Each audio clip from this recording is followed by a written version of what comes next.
اعوذ باللہ السمیع العلیم من الشیطان الرجیم من حمزہ ونفخہ ونفثہ بسم اللہ الرحمن الرحیم ربی یسر ولا تعسر وتمم بالخیر ربی زدنی علما فإذ رجعك الله إلى طائفة منهم فاستأذنوك للخروج فقل لن تخرجوا معي أبدا ولن تقاتلوا معي عدوا إنكم رضيتم بالقعود أول مرة فاقعدوا مع الخالفين ولا تصلي على أحد منهم مات أبدا ولا تقم على قبره إنهم كفروا بالله ورسوله وماتوا وهم فاسقون ولا تعجبك أموالهم وأولادهم انما يريد الله ان يعذبهم بها في الدنيا وتزهق انفسهم وهم كافرون۔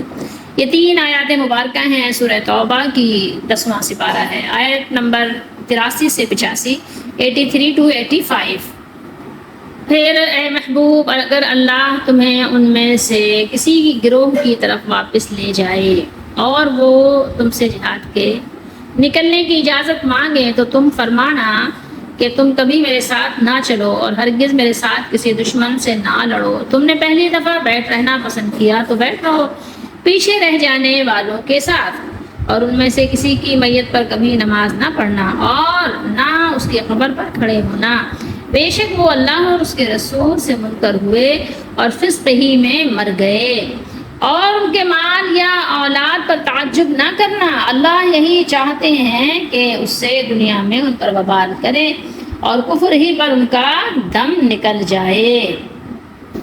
اللہ تعالیٰ نے اپنے رسول صلی اللہ علیہ وآلہ وسلم کو حکم دیتے ہوئے فرمایا ہے کہ اگر اللہ تعالیٰ آپ کو اس غزوے سے واپس لے آئے، اِلیٰ طائفۃ منہم، ان میں سے کسی گروہ کی طرف، کسی بھی گروہ کی طرف، رجع یہ لازم اور متعدی دونوں طرح پڑھا جاتا ہے، دونوں طرح آتا ہے۔ اس کا معنی ہوتا ہے لوٹنا اور لوٹانا۔ آپ کو پتہ ہے نا، لازم اور متعدی میں فرق آ جاتا ہے، اور یہاں متعدی کے معنی میں استعمال ہوا ہے رجع۔ منافقین کی جماعت مراد ہے، یعنی اگر اللہ تعالیٰ آپ کو صحیح سلامت خیر و عافیت حفاظت کے ساتھ تبوک سے مدینہ شریف واپس لے آئے جہاں یہ پیچھے رہ جانے والے منافقین بھی ہیں، تو یہ منافقین کسی اور جنگ کے لیے آپ صلی اللہ علیہ وسلم کے ساتھ جانے کی خواہش ظاہر کریں، تو یہ آپ صلی اللہ علیہ وسلم کو اللہ تعالیٰ نے بتایا کہ آپ ان کو آئندہ ساتھ نہ لے جائیے گا، یعنی یہ آئندہ ساتھ نہ لے جانے کی علت ہے کہ تم پہلی مرتبہ ساتھ نہیں گئے، لہٰذا اب تم اس لائق نہیں کہ تمہیں کسی بھی جنگ میں ساتھ لے جایا جائے۔ یہ ساری کچھ یعنی یہاں پر تفصیل اللہ تعالیٰ بیان فرما رہے ہیں، اور منافقوں کو ان کی اوقات بتا رہے ہیں کہ تمہاری اوقات کیا ہے، تم اپنی اوقات دیکھو کہ یہ ہے کہ تم عورتوں، بچوں اور بوڑھوں کے ساتھ ہی بیٹھے رہو۔ آپ کو پتہ ہے کہ عورتیں کمزور دل ہوتی ہیں اور جو مرد بزدل ہوتے ہیں ان کو عورتوں سے مثال دی جاتی ہے کہ یعنی عورتوں کی طرح ڈرپوک، عورتوں کی طرح بزدل، عورتوں کی طرح رونے والے، روتو، اس طرح کہا جاتا ہے نا۔ تو عورتوں سے جب مثال دی جاتی ہے تو یعنی سمجھ لیجیے کہ مردوں کو شرم دلائی جاتی ہے، مردوں کی بزدلی کو احساس دلایا جاتا ہے۔ تو بتایا گیا کہ اب تمہاری اوقات یہی ہے کہ تم عورتوں اور بچوں کے ساتھ، بچے آپ کو پتہ ہی کہ بچے ہیں، اور بوڑھے آپ کو پتہ ہے کہ بہت ہی ضعیف اور کمزور ہوتے ہیں، تو تم بھی انہیں کے ساتھ بیٹھ رہو اور جنگ میں تم شرکت نہیں کرو، تم کو ضرورت نہیں ہے جنگ میں شرکت کرنے کی، تو تم انہی گھروں کی 4 دیواری تک ہی محدود رہو جہاں عورتیں محدود رہتی ہیں۔ یہاں پر یہ آیت مبارکہ پڑھ کر، اس کا ترجمہ پڑھ کر کسی کے دل میں وہم بھی پیدا ہو سکتا ہے اور سوال بھی جنم لے سکتا ہے۔ وہ کیا ہے کہ یہ کیا بات ہوئی کہ اگر غلطی ہو گئی اب پھر اس کی معذرت کر لی اور پھر اس غلطی کو دہرانا نہیں چاہتے، اب اچھا کام کرنا چاہتے ہیں، تو کیوں اچھا کام کرنے سے منع کیا جا رہا ہے کہ تم کبھی میرے ساتھ اب نہ چلنا، اب نہ نکلنا میرے ساتھ، اب کبھی بھی تم جو ہے اس کی خواہش ہی نہیں کرنا اور ہرگز میرے ساتھ نہیں چلنا اور کسی دشمن سے نہ لڑنا، نہ لڑو نہ چلو، نہ مطلب یہ اس طرح کی باتیں اب کیوں ہو رہی ہیں، کسی کے دل میں خیال آ سکتا ہے۔ لیکن آپ اگر سیاق و سباق سے دیکھیں گے تو آپ کو معلوم ہوگا کہ یہ جھوٹے لوگ ہیں، ان کی ساری باتیں مکر و فریب پر مبنی ہوتی ہیں، یہ جب بھی بات کرتے ہیں، وعدہ کرتے ہیں، جھوٹا ہی کرتے ہیں۔ تو اب بھی اگر یہ چلنے کی خواہش ظاہر کر رہے ہیں تو کیسے آپ کہہ سکتے ہیں کہ مخلص لوگ ہیں؟ ابھی بھی کوئی نہ کوئی دنیا میں ان کا مفاد ہی چھپا ہوگا، اب ان کا اعتبار ختم ہو گیا، ان کا اعتبار اٹھ گیا۔ جب وہ مشکل وقت میں ساتھ نہیں گئے تو آسان وقت میں بھی کیوں جائیں؟ ایک تو بات یہ ہو گئی، اور دوسری بات کیا ہے کہ کیا پتا کہ ابھی تو انہوں نے آپ سے وعدہ کر لیا، ٹھیک ہے، نفری میں اضافہ کر دیا کہ بھائی ممبرز بڑھ گئے، اتنے افراد زیادہ ہیں، لیکن عین وقت پہ کیا ہوگا کہ یہ لوگوں کو مایوس کر دیں گے کہ بھائی اتنے افراد ہمارے تھے وہ کم ہو گئے، ہماری فوجی طاقت جو ہے وہ تو گھٹ گئی، وہ تو کم ہو گئی، ہمارے اتنے سپاہی نکل گئے، تو پھر ظاہر ہے اور لوگوں کے بھی حوصلے پست ہوتے ہیں۔ تو یہاں منافقین کو بتا دیا گیا کہ یہ تم لوگ اگر آئندہ کسی بھی اللہ تعالیٰ کی راہ میں نکلنے کی شرکت کا ارادہ بھی کرو گے تو چونکہ تمہارے دلوں میں ایمان ہے نہیں تو تمہارا ارادہ بھی اخلاص سے نہیں ہوگا۔ جب نکلنے کا وقت آئے گا اس وقت پہلے کی طرح جیسے پہلے ہیلے بہانے بنا کر تم بیٹھ رہے تھے، ایسے پھر تم جو ہے کیا کرو گے، ہیلے بہانے بنا کر اور بے وقوف بنانے کی کوشش کرو گے۔ اس لیے آپ صلی اللہ علیہ وسلم کو اللہ تعالیٰ نے حکم دیا کہ جب وہ کسی جگہ آپ کے ساتھ یعنی شرکت کرنے کے لیے جائیں کسی بھی قتال میں اللہ کی راہ میں شریک ہونے کو، تو وہ اگر خود بھی کہیں تو آپ یہ حقیقت حال ان کو بتا دیجئے کہ تمہارے کسی قول و فعل پر اب اعتماد نہیں ہے، تم نہ اللہ کی راہ میں نکلو گے نہ کسی دشمن اسلام سے میرے ساتھ قتال کرو گے۔ اور آپ کو معلوم ہے کہ اوپر سے یہ سلسلہ کس کا چل رہا ہے، منافقین کے حالات کا چل رہا ہے۔ جو غزوہ تبوک میں حکم عام تھا، سب کو نکلنا تھا، سب کے لیے حکم تھا کہ کسی نے بھی گھر نہیں بیٹھنا، سب نے نکلنا ہے، تو حکم عام کے باوجود جب تم شریک نہیں ہوئے تو تمہارا نام اب اللہ تعالیٰ کے سپاہیوں اور مجاہدین اسلام کی فہرست سے خارج کر دیا گیا ہے، اور آئندہ ان کو کسی بھی اللہ تعالیٰ کی راہ میں کسی بھی طور پر نکلنے شرکت کرنے کی اجازت اب نہیں ہے۔ اب آپ نے جو حرکتیں کی ہیں اسی کی آپ کو جزا ہے، بدلہ ہے، جو آپ نے کیا تھا اسی کا بدلہ ہے کہ لن تخرجوا معی ابدا فقعدوا مع الخالفین، یعنی پہلی مرتبہ کی طرح اب بھی ان لوگوں کے ساتھ ہی بیٹھے رہو جو گھروں میں بیٹھے ہوئے ہیں، جیسے آپ کو بتایا گیا کہ معذور لوگ ہیں، بیمار ہیں، کمزور ہیں، ضعیف ہیں، خواتین ہیں، بچے ہیں، تم بھی بیٹھے رہو انہیں کے ساتھ جیسے بیٹھے ہوئے ہیں اور لوگ اپاہجوں کے ساتھ اپاہج بنے بیٹھے رہو۔ وَلَا تُصَلِّ عَلَىٰ أَحَدٍ، اور ان میں سے کسی کی میت پر کبھی نماز نہ پڑھنا۔ قرآن مجید کی یہ آیت تلاوت کرنے کے بعد دعا بھی کرنی چاہیے، اللہ سے ڈرنا بھی بہت زیادہ چاہیے، اور رسول اللہ صلی اللہ تعالیٰ علیہ وآلہ وسلم کی شفقت اور مہربانی پر جتنا بھی آپ سے ہو سکے آپ اللہ تعالیٰ کی حمد و ثنا بھی کریں، شکر بھی کریں کہ اللہ تعالیٰ آپ نے ایسا نبی مبعوث فرمایا جو اپنے امتیوں پر کتنے مہربان ہیں، ان کی مہربانی کی آپ ذرا یعنی تصور تو کریں، اندازہ ہی نہیں لگایا جا سکتا کہ کتنے نبی کریم صلی اللہ علیہ وسلم کی مہربانی ہے اپنے امتیوں کے لیے، اگرچہ وہ آپ صلی اللہ علیہ وسلم کو تکلیف بھی پہنچاتے ہیں پھر بھی۔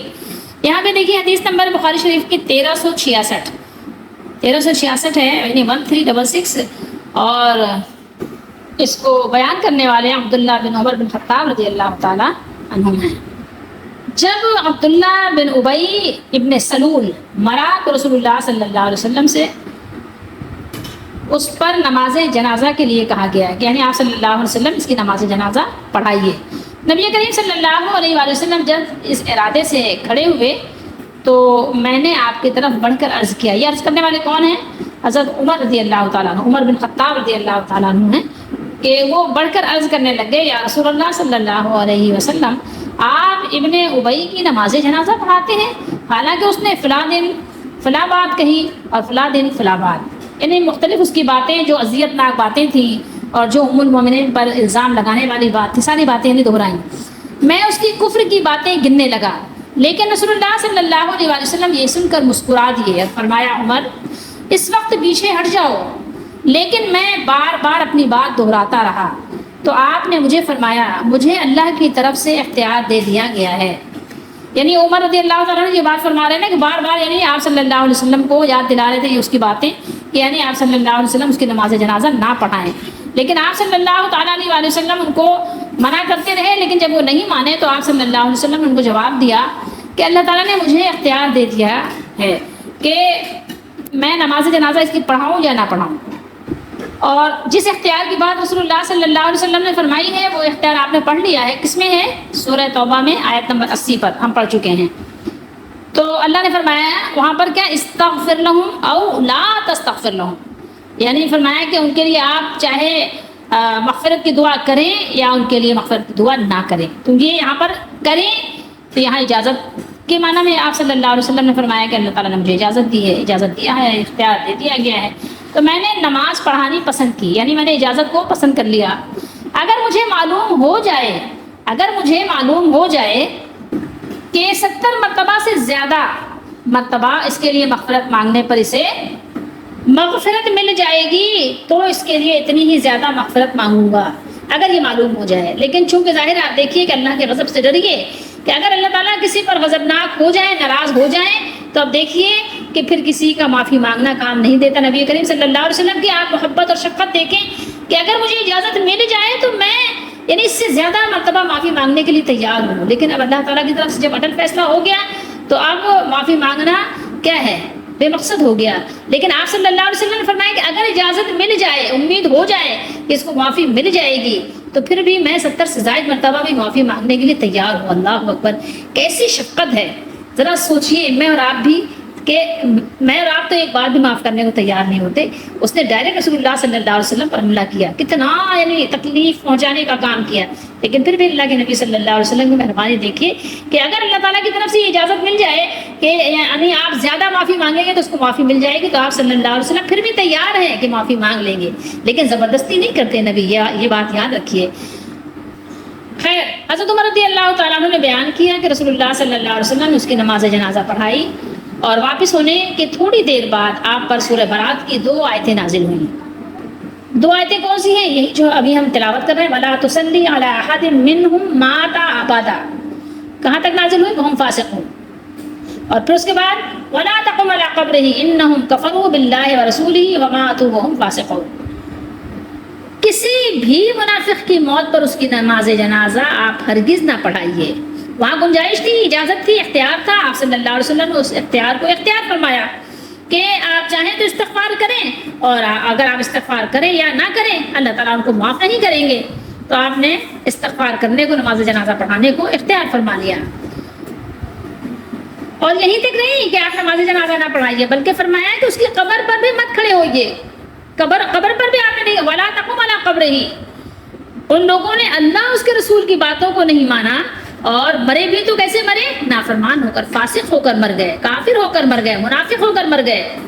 اگر آپ غور کریں آیت مبارکہ کی روشنی میں تو اندازہ ہوگا کہ کتنا خوبصورت اور سنہری موقع تھا ان منافقوں کے پاس کہ وہ معافی مانگ کر، توبہ کر کے ایمان والے ہو کر مر جاتے۔ اسی طریقے سے ہمارے پاس بھی بہت سارا سنہرا موقع ہے، ہمارے ہاتھ بہترین موقع بھی ہے، ہم چاہیں تو اس کو غنیمت جانیں اور توبہ کر لیں، توبہ کر کے نیک بن جائیں، زندگی کا کچھ پتہ نہیں ہے، اور ایمان پر مر جائیں، تو ہمارے لیے پھر جو لوگ بھی دعا کریں گے، جو لوگ بھی ہمارے لیے استغفار کریں گے، اللہ سے معافی مانگیں گے، ہمیں اس سے نفع ملے گا، ادروائز تو کچھ بھی نفع نہیں ملنا۔ تو لوگوں کو اس دھوکے سے باہر نکالیں کہ نہیں وہ پیر صاحب جو ہے وہ نماز جنازہ پڑھ دیں گے، یا نماز جنازہ میں بہت بڑا مجمع ہوگا، یا یہ کہ نماز جنازہ جمعے کے دن ہو جائے گی تو بس ہمیں معافی مل جائے گی۔ آپ یہاں دیکھیں آیات سے اور حدیث سے آپ کو کیا سبق مل رہا ہے۔ آیات مبارکہ جو سورہ توبہ کی ہیں اور جو حدیث میں رسول اللہ صلی اللہ علیہ وسلم کا بیان ہے، تو آپ کے 70 سے زائد مرتبہ اگر آپ کو اجازت مل جائے معافی مانگنے کی، آپ کو امید ہو جائے کہ معافی مل جائے گی، تو آپ 70 سے زائد مرتبہ معافی مانگیں، لیکن اللہ کی ناراضگی دیکھیں کہ 70 سے زائد مرتبہ یعنی بے انتہا معافی مانگنے کے باوجود بھی اللہ ان کو معاف نہیں کریں گے۔ اب آپ ذرا سوچئے، تو یہ ساری چیزیں آپ کے لیے معافی کا پیمانہ نہیں ہے کہ جمعے کے دن مر جانا، یا یہ کہ بہت بڑا نماز جنازے کا جم غفیر ہو جانا، یا بہت بڑے مولانا صاحب کا، علامہ صاحب کا نماز جنازہ پڑھا دینا۔ یہ چیزیں کوئی کرائیٹیریا معیار نہیں ہے آپ کے لیے کہ آپ کی مغفرت ہو جائے گی۔ مغفرت کا معیار کیا ہے؟ ایمان پر خاتمہ ہونا، اور ایمان کے ساتھ آپ کے ساتھ کچھ زیادہ سفر بھی ہو، یعنی جب تک آپ زندہ تھے تو آپ نے کچھ اپنے لیے زیادہ سفر بھی تیار کیا ہو، اور اگر آپ کو نہیں موقع ملا ایمان لانے کا، ویسے ہی مر گئے، تو پھر تو اللہ تعالیٰ معاف ویسے ہی کر دیں گے۔ اور پھر جو لوگ آپ کے لیے معافی کی دعا کریں گے اس سے آپ کے درجے بلند ہوں گے، گناہ معاف ہوں گے آپ کے، جو ہے اگر گناہوں کی سزا مل رہی ہے تو وہ اس میں کمی ہوگی، تخفیف ہوگی، یا وہ آپ کی اس میں مؤخر بھی کر دی جا سکتی ہے، وہ ختم بھی کر دی جا سکتی ہے۔ تو یہ ساری چیزیں ہیں کس کے لیے؟ ایمان والوں کے لیے۔ اگر خاتمہ ایمان پر ہوا ہے تو سب چیزیں نفع دیں گی، اگر خاتمہ ایمان پر نہیں ہوا تو کوئی بھی چیز نفع نہیں دے گی۔ یہ چیز اپنے پلو سے باندھنے کی ہے۔ بہرحال حضرت عمر رضی اللہ تعالیٰ عنہ بیان کرتے ہیں کہ مجھے رسول اللہ صلی اللہ علیہ وسلم کے سامنے اپنی اس دن کی دلیری پر تعجب ہوتا ہے، حالانکہ اللہ اس کے رسول زیادہ جانتے ہیں. یعنی اللہ تعالیٰ کو سبھی کچھ معلوم ہے، تو علام الغیوب ہے، اور اس نے ظاہر اپنے رسول صلی اللہ علیہ وسلم کو جو کچھ بتایا ہے امتیوں کو تو بہرحال نہیں بتایا نا. تو یعنی ہر مصلحت کو، ہر حکمت کو زیادہ جانتے ہیں اللہ کے رسول جو کچھ اللہ تعالیٰ نے آپ کو بتایا ہے. لیکن حضرت عمر رضی اللہ تعالیٰ عنہ فرماتے ہیں کہ مجھے تعجب ہوتا تھا اپنی دلیری پر کہ میں بار بار اس طرح سے کیسے رسول اللہ صلی اللہ تعالیٰ علیہ وسلم یعنی پیچھے لگا رہا کہ آپ ایسا کر دیں، آپ ایسا نہ کریں، کہ کتنا زیادہ یعنی مجھے یعنی اپنی دلیری پر تعجب ہے کہ میں کتنا دلیر ہو گیا تھا. آپ فرماتے ہیں کہ مجھے تعجب ہے اپنی دلیری پر کہ اللہ کے رسول کے سامنے صلی اللہ علیہ وسلم سامنے اتنا بڑھ بڑھ کے باتیں کر رہا تھا. تو آپ کو اس پر یعنی ایک طرح سے ملال تھا، دکھ تھا، جس کا آپ اظہار فرما رہے ہیں. یہ حدیث بخاری شریف میں بھی اور مقام پر بھی ہے، اور مسلم میں بھی بیان ہوئی ہے، اور دیگر محدثین نے بھی اس حدیث کو بیان فرمایا ہے. اگر آپ پڑھنا چاہیں تو یہاں بھی ہے یہ حدیث بخاری شریف میں کتاب التفسیر میں 4671 پر بھی. اب آپ اس آیت مبارکہ کی روشنی میں غور کر سکتے ہیں کہ جو شخص کلمہ طیبہ پڑھ کر واضح طور پر، کھلے طور پر شرک کرتا ہو، غیر اللہ سے مدد مانگتا ہو، اور اللہ کے سوا کسی کے مالک و مختار ہونے کا قائل ہو، اس کا عقیدہ یہ ہو کہ اللہ کے علاوہ کوئی اور بھی ہمیں بیٹا بھی دے سکتا ہے، اور جو کچھ بھی وہ چاہے میں زندگی بھی دے سکتا ہے، مردہ زندہ کر سکتا ہے، اس طرح کے اگر کوئی عقیدہ رکھے ہو، اور قبر والے سب کچھ ہماری فریاد سن لیتے ہیں، اللہ نے ان کو اختیار دے رکھا ہے، یا اپنے پیر کو سمجھتا ہے کہ ہمارے پیر کو سب غیب کا علم ہے، ہمارے پیر جو کچھ بتاتے ہیں ویسے ہی ویسے ہو جاتا ہے، ہمارے پیر جو چاہیں جو کچھ چاہیں کر سکتے ہیں. اب آپ خود ہی سوچئے کہ کیا ان لوگوں کا ایمان کس درجے کا ہو سکتا ہے؟ کیا واقعی وہ ایمان والے کہلانے جانے کے لائق ہیں؟ کیا ان کو یہ حق حاصل ہے کہ ان کو ایمان والا کہا جائے؟ سوچئے. اس کے علاوہ آ جائیے اور مزید کہ بہت سے ایسے لوگ ہیں جو کلمہ طیبہ تو پڑھتے ہیں، لیکن اس کے باوجود بھی جو نماز شرط اول ہے، ایمان کا رکن ہے، کلمہ طیبہ پڑھنے کے بعد مسلمانوں کی پہلی یعنی سب سے پہلی شناخت، علامت، نشانی ہے، تو وہ نہیں اس کے پاس وہ نماز نہیں پڑھتا، وہ نماز پڑھتا ہی نہیں ہے. اگر پڑھتا بھی ہے تو ایک دو وقت پڑھ لیا، جمعے کی پڑھ لی. تو اب آپ بتائیے کہ کیا وہ شخص مسلمان ہے؟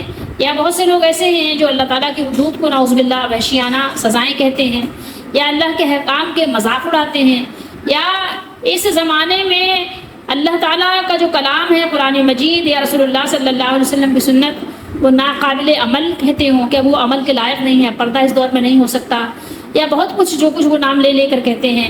تو کیا ان کا نماز جنازہ پڑھیں گے تو کیا ان کی مغفرت ہو جائے گی؟ یا کیا ان کی نماز جنازہ علامہ صاحب کو پڑھانی چاہیے؟ یہ ساری چیزیں آپ خود ہی غور کر لیجئے، کسی کو بتانے کی ضرورت نہیں. قرآن مجید کے آیات آپ کے سامنے ہیں، اس کا نماز جنازہ پڑھنا درست ہے. اگر آپ سمجھتے ہیں تو آپ خود بہتر جانتے ہوں گے. سوچئے تھوڑی دیر کے لیے، غور کر لیجئے، باقی کسی کو کچھ کہنے کی ضرورت نہیں ہے. اللہ تعالیٰ نے تو اپنے رسول صلی اللہ علیہ وآلہ وسلم کو منع کر دیا. اللہ نے ان کے لیے استغفار کرنے کو منع کر دیا کہ آپ استغفار بھی ان کے لیے 70 مرتبہ بھی کریں تو اللہ تعالیٰ ان کو معاف نہیں کریں گے. 70 مرتبہ سے مراد یہاں پر علماء نے سب نے ہی بتایا کہ بہت زیادہ استغفار کریں گے پھر بھی ان کی معافی نہیں ہونی ہے. ان کے قبر پر نہ کھڑا ہونا ہے، نہ ان کی نماز جنازہ پڑھنا ہے. وَلَا تُصَلِّ عَلَىٰ أَحَدٍ مِّنْهُمْ مَاتَ أَبَدًا. ان پر تو ان کی میت پر نماز جنازہ پڑھنی ہی نہیں ہے. جو بھی منافق ہیں ان پہ پڑھنے کی اللہ نے اپنے نبی کو منع فرما دیا. نہ تو ان کی نماز جنازہ پڑھنی ہے، نہ ان کے لیے دعائے مغفرت کرنی ہے، نہ ہی ان کے قبر پر کھڑے ہو کر دعا کرنا ہے. اب آپ خود دیکھ لیجئے، خود ہی اندازہ کر لیجئے. جو ہم ہر مرنے والے کو رحمت اللہ علیہ اور مرحوم کہہ رہے ہوتے ہیں، مرحومہ کہہ رہے ہوتے ہیں، خود ہی غور کر لیں کہ جب تک کہ ہمیں تو ظاہر ہے آپ کے سامنے معلوم ہے کھلا ہوا لوگ کفر کر رہے ہیں، کھلا ہوا شرک کر رہے ہیں، علی الاعلان منافقت کا مظاہرہ کر رہے ہیں. آپ خود دیکھ لیں. ہاں اللہ یہ کہ جس کو استثناء حاصل ہے اس کو حاصل ہے، جو مسلمان ہے، جو مومن ہے، جو مومنہ ہے وہ ہے. لیکن پھر بھی آپ تو ظاہر پہ ہی فیصلہ کریں گے، لیکن ہم ظاہر کی ہی بات کر رہے ہیں. قرآن تو ظاہر کی ہی بات کر رہا ہے، آپ سے تھوڑی کہہ رہا ہے، آپ دل کی تھوڑی جانتے کوئی، آپ اس کا خلوص تھوڑی جانتے. کسی مسلمان کے مرنے پر اگر آپ اس کی دعا کرتے ہیں، اس کی نماز جنازہ پڑھتے ہیں، اس کے لیے معافی مانگتے ہیں، اس کے لیے اللہ تعالیٰ سے اگر آپ دعا کرتے ہیں، اس کے قبر پر کھڑے ہو کر اس کے لیے معافی طلب کرتے ہیں، تو یہ سب کیا ہے؟ مسلمانوں کی تکریم ہے، ان کی عزت افزائی ہے. لیکن منافقوں کی عزت افزائی اللہ کو منظور ہی نہیں ہے. منافقوں کی آپ عزت نہیں کر سکتے کیونکہ انہوں نے اسلام کو نیچا دکھایا. یہ سمجھنے کی ضرورت ہے. انہوں نے اللہ اس کے رسول کی تعظیم نہیں کی، انہوں نے اسلام کی تعظیم نہیں کی، تو ان کی تعظیم کیسے ہو سکتی ہے؟ پھر آگے اللہ تعالیٰ نے فرمایا وَلَا تُعْجِبْكَ أَمْوَالُهُمْ وَأَوْلَادُهُمْ. اگر آپ کو یاد ہو تو یہ آیت نمبر یعنی 55 میں 55 میں ہم چند الفاظ کے فرق کے ساتھ تلاوت کر چکے ہیں.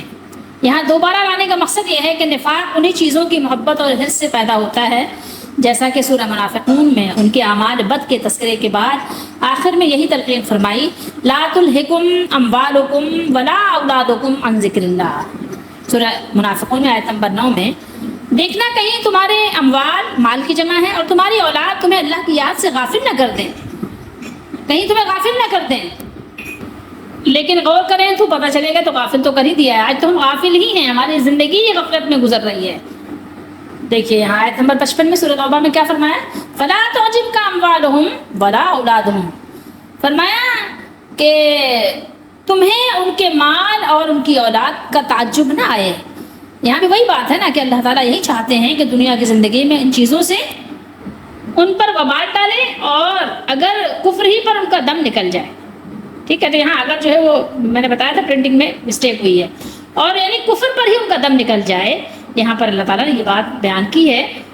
اور یہاں آیت نمبر 85 میں جو گزشتہ آیت کو دوبارہ لانے سے مقصود دنیا کی فراوانی پر رشک سے بچنے کی تاکید اور منافقین کے لیے اموال و اولاد کی فراوانی بہت زیادہ، اس میں زیادتی کیا ہے ان کے لیے نقصان دہ ہونے کا بیان ہے.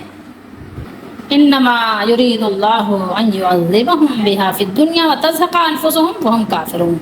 اللہ یہی چاہتے ہیں کہ اس سے دنیا میں ان پر وبال کرے اور کفر ہی پر ان کا دم نکل جائے، کفر پر ان کا خاتمہ ہو جائے. اب یہ اللہ تعالیٰ کی ناراضگی ہے. آپ چاہو تو ابھی آپ کے پاس بہترین موقع ہے، اللہ کو راضی کر لو. اس وقت کے لوگوں کے لیے بھی یہی بات تھی کہ وہ اللہ کو راضی کر لیتے، ان کے پاس موقع تھا، آپ کے پاس بھی یہی ہے. نہ اس وقت کے لیے کوئی قید تھی، نہ آج کے لیے کوئی قید ہے. نہ اس وقت والوں کے لیے کوئی قانون میں تبدیلی تھی، نہ آج والوں کے لیے کوئی تبدیلی ہے. جو جیسا کرے گا اس کے ساتھ ویسا ہی معاملہ ہوگا. توبہ کا دروازہ اللہ نے سب کے لیے کھلا رکھا ہے. اگر کوئی توبہ کرنا چاہے اپنے مالک کو راضی کر لے تو وہ راضی کر لے، اور اگر کوئی راضی نہ کرنا چاہے تو ٹھیک ہے. اگر کوئی کفر پر مرنا چاہتا ہے تو اللہ تعالیٰ بھی کہتے ہیں ٹھیک ہے تم مر جاؤ کفر پر، اللہ کو بھی تمہاری کوئی پرواہ نہیں ہے. اگر تمہیں دنیا میں اللہ تعالیٰ کی باتوں کی، اللہ کے رسول صلی اللہ علیہ وآلہ وسلم کے لائے ہوئے دین کی کوئی تمہیں فکر، کوئی پرواہ، کوئی اپنے آپ پر رحم نہیں ہے، جب تم اپنے آپ پر رحم خود نہیں کر رہے ہو تو تمہارے اوپر کون رحم کرے گا؟ جب تم اپنے رحم کے خود جو ہے اپنے آپ کو حقدار نہیں بنا رہے ہو تو ٹھیک ہے، جیسا کرو گے ویسا بھرو گے. تم جو کھیتی آج کرو گے اسی کا پھل کل کاٹو گے. ظاہر ہے جیسے آپ پیڑ لگاؤ گے ویسے ہی پھل پاؤ گے. وَلَا تُصَلِّ عَلَىٰ أَحَدٍ مِّنْهُمْ اس پر. اور آیت نمبر 80 میں جو استغفر لهم او لا تستغفر لهم ان تستغفر لهم 70 مرة فلن يغفر الله لهم. یہاں پر اس آیت اور وہ جو دوسری آیت ابھی ہم تلاوت کر رہے ہیں اس میں یعنی تھوڑی تفصیل چاہیے. تفصیل یہ چاہیے کہ لوگوں نے اس پر بہت ساری اپنی باتیں اپنی طرف سے بھی بہت بیان کی ہیں. تو یہ ہے کہ اللہ تعالیٰ نے یہاں جو بیان کیا ہے وہ بات غور کرنے کی ہے. کیا ہے کہ اللہ تعالیٰ نے فرمایا کہ اگر 70 مرتبہ بھی آپ صلی اللہ علیہ وسلم ان کے لیے مغفرت کی طلب کریں گے تو اللہ تعالیٰ ان کو ہرگز نہیں بخشے گا. یہاں پر بات کیا ہو رہی؟ ہرگز نہیں، انہیں ہرگز نہیں بخشے گا، یعنی انہیں ہرگز نہیں معاف فرمائیں گے.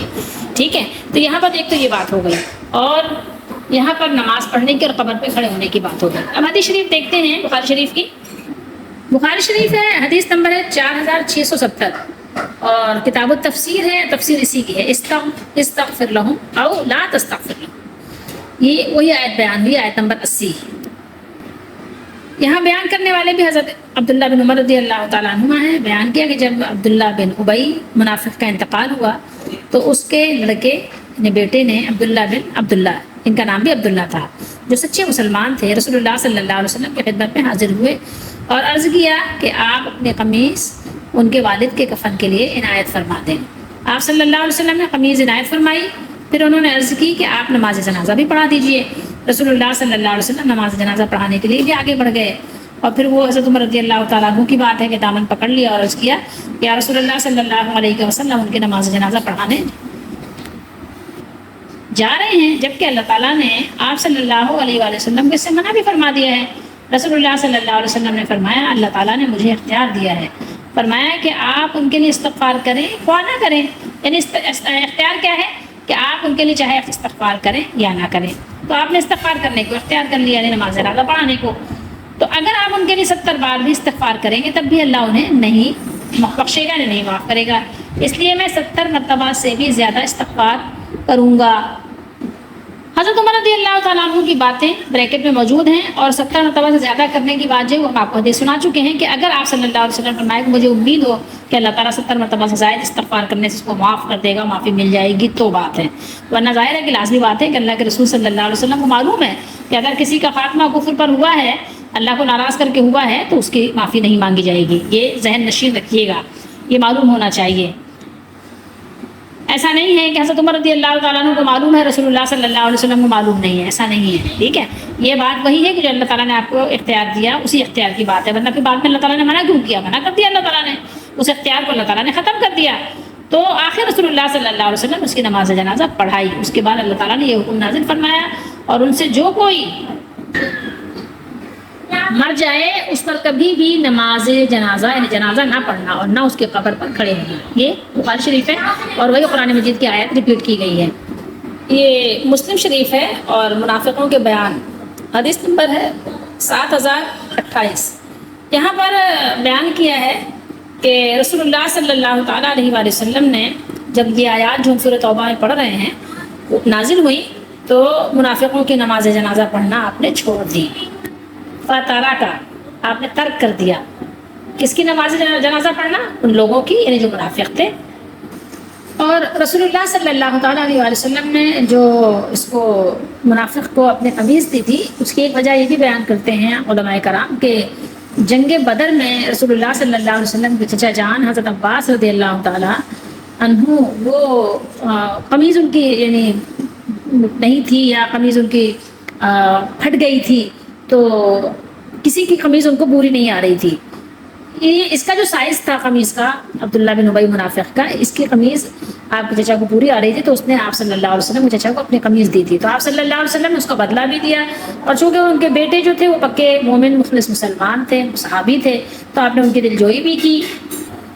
اور بھی بہت کچھ جو بھی مصلحت ہوں گی، حکمتیں ہوں گی، اللہ تعالیٰ سب سے زیادہ جاننے والے ہیں. اور اللہ تعالیٰ نے اپنے نبی صلی اللہ تعالیٰ علیہ وآلہ وسلم کے ذریعے سے جو کچھ بھی اللہ تعالیٰ نے حکم دیا، جو کچھ بھی اللہ تعالیٰ نے اپنے نبی علیہ السلام کے ذریعے سے کرنے کا، کروانے کا حکم دیا، ہم سب اس پر ایمان رکھتے ہیں.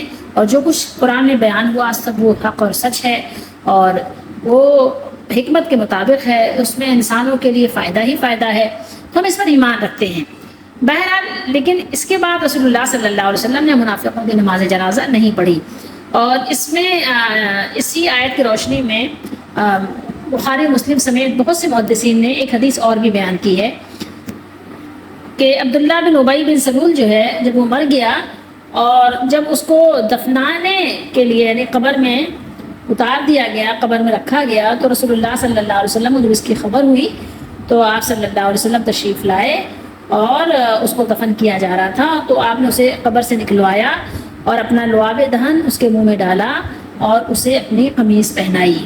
یہ بھی حدیث میں مذکور ہے. بہرحال قرآن کی آیات میں کوئی تعویل تو نہیں کی جا سکتی، اور اللہ تعالیٰ نے جو کچھ بیان فرمایا ہم بیان فرمایا. اب نبی کریم صلی اللہ تعالیٰ علیہ وآلہ وسلم نے جو یہ عمل کیا وہ بھی اللہ کے نبی صلی اللہ علیہ وسلم سے بہتر میں اور آپ نہیں جان سکتے. ٹھیک ہے، حدیث میں مذکور ہے، صحیح حدیث میں بیان ہے. اگر حدیث کی تحقیق ہو چکی ہے تو ظاہر ہے ہمیں اس پہ کیا کرنا ہے، خاموش رہنا ہے.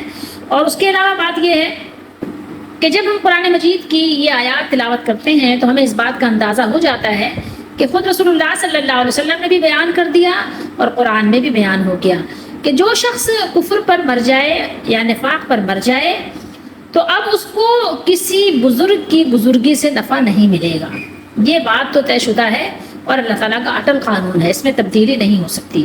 کتنا بڑا علامہ ہو، مولانا ہو، پیر ہو، لیکن اب اس کی دعا سے کافر بننے والے کو کوئی بھی فائدہ نہیں پہنچے گا، اور اللہ تعالیٰ نے منع کر دیا ہے. تو یہاں پر ہمارے لیے سبق ہے کہ سب سے پہلے ہم ایمان سیکھیں، اور جب اگر زندگی ہے ایمان کے بعد تو نیک عمل کی کوشش کریں، اور اس کے بعد پھر لوگوں سے امید رکھیں کہ ہاں وہ ہمارے لیے استغفار کریں گے تو ہمیں ان کا استغفار کرنا فائدہ دے گا. اور باقی جو دنیاوی مال و متاع ہے تو اس سے ہمیں تعجب نہیں کرنا چاہیے. یہ تو آپ دیکھیں اگر غور کریں تو اللہ تعالیٰ نے کافروں کو بھی بہت مال دیا ہے، منافقوں کو بھی بہت دیا ہے، اور مشرکوں کو بھی بہت دیا ہے.